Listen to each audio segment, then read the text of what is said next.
10 ఏళ్లలో కేంద్రం తెలంగాణకి ఏమీ ఇవ్వలేదన్నారు సీఎం రేవంత్ రెడ్డి.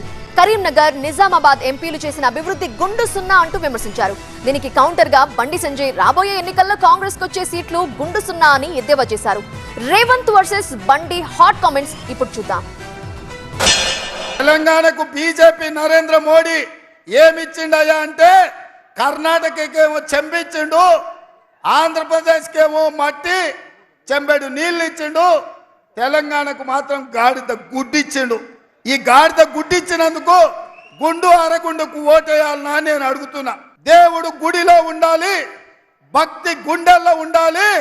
గుండు అరగుండు లాగా బజార్లో పోర్తి బస్ స్టాండ్లలో దేవుడి బొమ్మ పెట్టి చిల్లర పైసలు అడుక్కున్నట్టు దేవుడి బొమ్మను చూపించి రాముడు పేరు చెప్పి ఇవాళ ఓట్లు అడుక్కునే దిక్కుమాలిన పరిస్థితి ఇవాళ నిజామాబాద్, కరీంనగర్ జిల్లాలో బీజేపీ నాయకులు చేస్తున్నారు.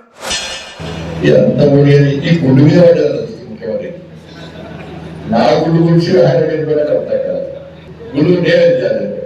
నా బాధ నా తప్పని చెప్పు. నాకు గుండు కనబడుతుంది అని కరీంనగర్ లో నేను చేసిన అభివృద్ధి మాత్రం ముఖ్యమంత్రి గారు కనబడలేదు.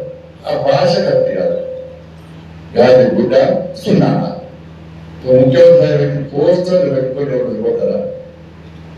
మోడీ గారి గురించి అంత ఘోరంగా మాట్లాడితే ప్రజలు దాన్ని సహించాలనే విషయాన్ని కాంగ్రెస్ పార్టీ నాయకులు ఢిల్లీ నుంచి ఢిల్లీ దాకా ఇంకా గుర్తిస్తారు.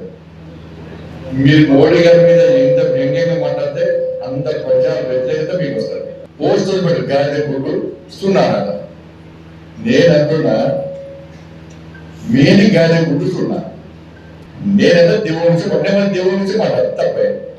లాస్ట్కు ముఖ్యమంత్రి గారు లాస్ట్కు 10వ తారీఖు రుణమాఫీ చేస్తా దేవుడు ఉంటున్నాడు. లాస్ట్కు ముఖ్యమంత్రి దేవుడు చేసిన పార్టీ భారతీయ జనతా పార్టీ.